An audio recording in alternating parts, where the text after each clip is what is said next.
So Nick, very nice to be here with you. And you? Gotta tell you, it's a very inspiring story.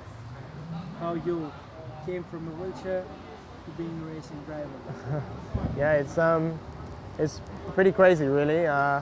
10 years ago, if you were to ask me that I'm going to be sitting here today talking to you as a racing driver, I'd say no and think you were pretty crazy yourself. But no, it's been a phenomenal journey to come from being in a wheelchair for 5 years and being diagnosed with cerebral palsy and basically told I wouldn't be able to walk, to now being the first disabled athlete to ever compete in the British Touring Car Championship, and now sitting in front of you today, being a strong individual who's walking unaided now, and is just proud to be here and part of Gymkhana Grid and a part of Monster.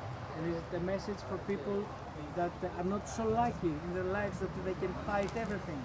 Yeah, I mean, for me, it hasn't been easy. You know, growing up with a disability, with a condition, it's really tough. You have to be very strong-minded.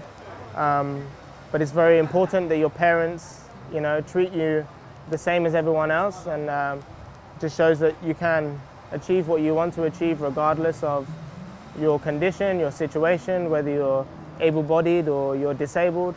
And yeah, I'm just trying to show people that it is possible, and it doesn't have to be within motorsport. It can be in anything. You know, there's so much more out there that people can do. It's just about having the right mindset for it. How did you decide to do it with motorsport? I know a link with somebody in the family. But yeah, of course. You know, I grew up following Lewis. You know, I was at races all the time from when I was very young, and it was only natural for me to want to race, but we didn't think it was possible because of the legs, and so I got the opportunity to learn how to drive on a simulation game. I was very successful with simulation, and then my dad got me into a BMW M3 for the first time, and then that's when I realized that I could race and that I could drive quite well, and it'd be possible if I just kept on top of my condition and kept strong and started training. And then, yeah, that was it. It was all about trying to be a racing driver. What kind of modifications do you have in the car in order to be fully aware of what you do? Yeah, so this year in the British Touring Car we have a hand clutch on the steering wheel. We only have 2 pedals, so we have the brake pedal and the accelerator pedal. The brake pedal and the accelerator are a lot wider, so there's a lot more area for me to put my feet. And then they just raise the seat and it's molded to my body, and that's it.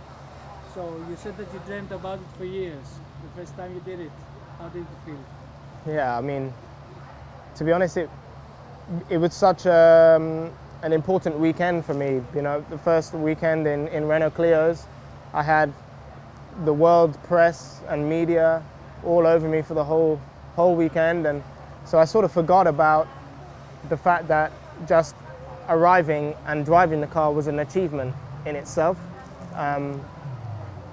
And so I had to forget about that and learn to drive, you know, because I hadn't done the karting and everything that you need to do before then. So it's only looking back now when you realize it was pretty fantastic. But I never think about the past. I always focus on improving and moving forward for the future. Having the Hamilton name, was it easier to open doors, or was it harder because there were too many expectations? I think it works both ways. So originally when you start racing and you say, I'm a Hamilton, I'm going to start racing, it does open doors. Sometimes it closes doors because they think you have a lot of money, and you know. But for me, I do everything on my own. I get all my sponsorship on my own, all my partners. And then, yeah, they do expect quite a lot because Lewis Hamilton is nearly 3 times world champion, and then they compare the brothers with me, and so it's hard, but they have to realize that our journeys are completely different, our stories are completely different, and I haven't had the 10s and 20 years of driving like Lewis had. So for me, it's just learning as fast as possible and as quick as possible to do as best as I can. So as you said, it's a journey, a quick journey. Where does it lead? What do you see in the future for Nic Hamilton? Well, at the moment, you know, being in British touring cars is the pinnacle of British motorsport. I'm pretty happy to be there. I would like to focus to try and do another couple of years in British touring cars, hopefully in a better car, better equipment, and start fighting for some podiums, some race wins, some good results. Because touring cars is like Formula One. You know, if you're not in the right equipment, you're not really anywhere in the grid. And then we'll see. I mean, my main goal, end goal, would be to race DTM. Always has been, because I see it as the Formula One of touring cars, and so I'd like to get there. It'd be a very great achievement for me to make that. But if I can be competitive in British touring cars in 5 years and keep doing what I'm doing and inspiring other people, then that's good enough. I wish you can achieve what you have set as a goal. I hope so. What about Lewis and the support that he has given you all those years? Yeah, Lewis is. It's been tough with Lewis because he had to treat me the same as everyone else, and big brothers, they always fight and make things hard for each other, and so he had to do that.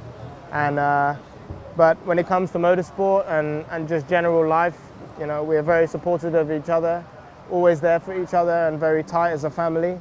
And yeah, it's just, I'm so proud of what he's achieved and what us as a Hamilton family, what we've achieved, you know, because we came from nothing, we had no money, we had 1-bedroom apartment, and now, you know, Lewis is on the brink of being 3-time world champion, and I'm now racing, and we've sort of created a journey for ourselves that's been hopefully inspiring to other people as well. So, you know, we're proud to be where we are. And there is a link between those two stories, your father, Hamilton. How much influence did he have in this fairy tale of the Hamilton family? Yeah, I mean, my father didn't have the best childhood.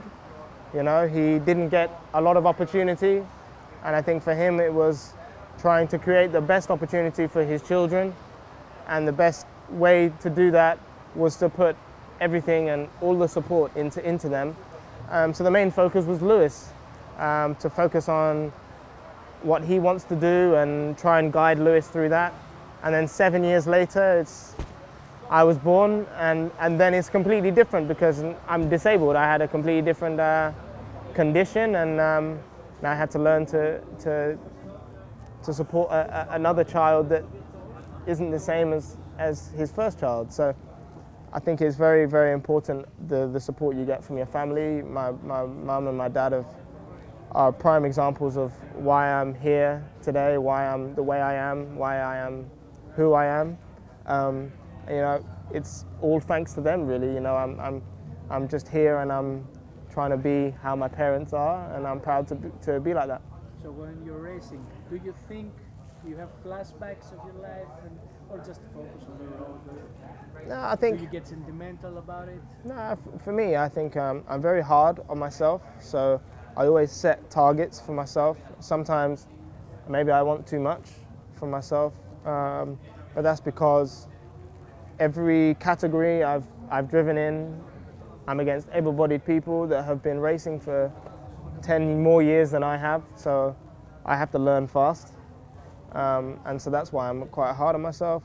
But no, looking back it's like days like today. I look back when I'm relaxed, I've got no pressure, I'm here just having fun. Days like today where I can look back and think, wow, you know, 5 years ago I was in a wheelchair and things weren't looking very positive for me. But now look at me, I'm sitting here, part of Monster, part of Gymkhana, and can block.